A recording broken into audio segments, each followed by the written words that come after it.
So altogether that's going to sound something like this. How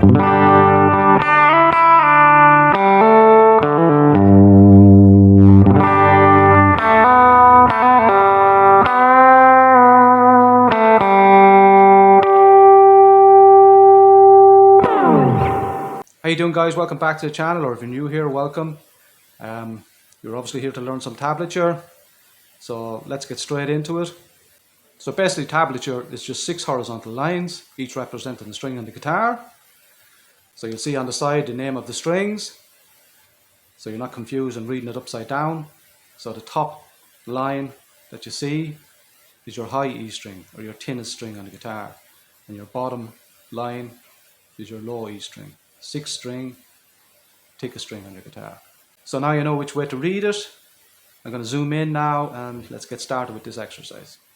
So after we see the 6 horizontal lines, we'll see a bunch of numbers. All of those numbers represent a fret on the guitar, and each line that number is on is the string that they're played on. So first of all, you'll see a stacked line of numbers stacked on top of each other.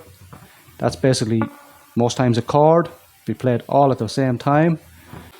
So if we play it the way it's shown on the tablature, it would be 3 on the 6th, 2 on the 5th, 0, 0, which are open strings, so you don't play them, 3, 3.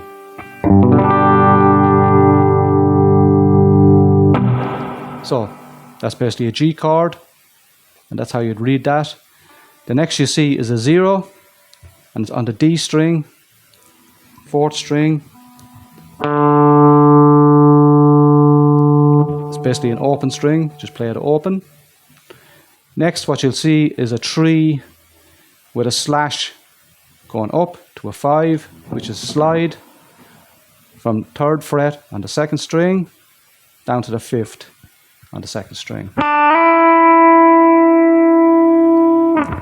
After that, you'll see a 5 to a 3 with a down slash, which means the opposite. It's a slide back down from 5 to 3. Directly after that, you'll see a 0 and a 2 with an arch over it, which means a hammer on. So it's on the 3rd string, it's open, 0.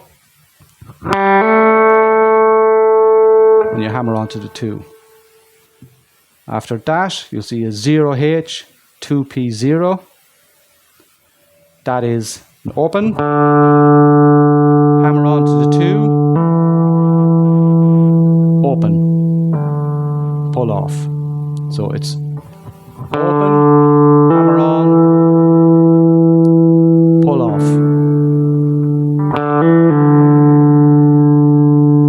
Then after that, you'll see a 3 with some wiggly lines at the top of it. That's a vibrato. So you play your 3 and you just kind of give it a quick shake to hold on to the note sound.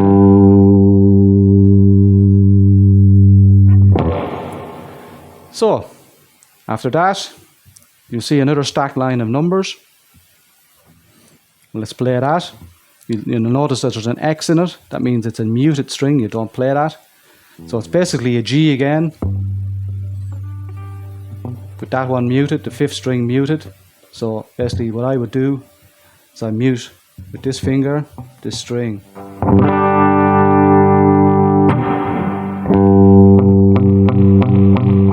So you don't want that string to sound out. So that's what that X means. So after that, you've got a 2, 4, which is just a hammer on from 2 to 4. After that, it's 2, 4, 2, 0. So that's a 2, hammer on to the 4, pull off to the 2, pull off to the 0. Let's try that again.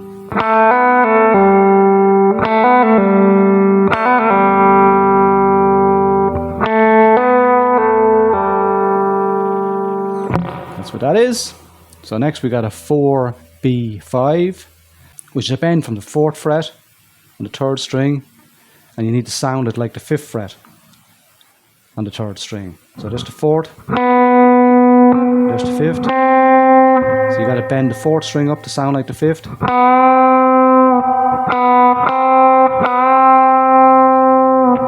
that's that. So then you got 5 PB4, which is a pre-bend release.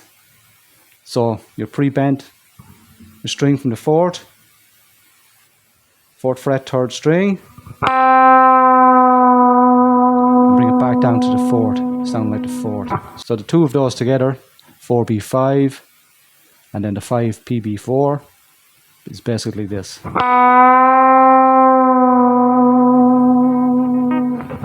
Then you get a 2-0, which is a 2.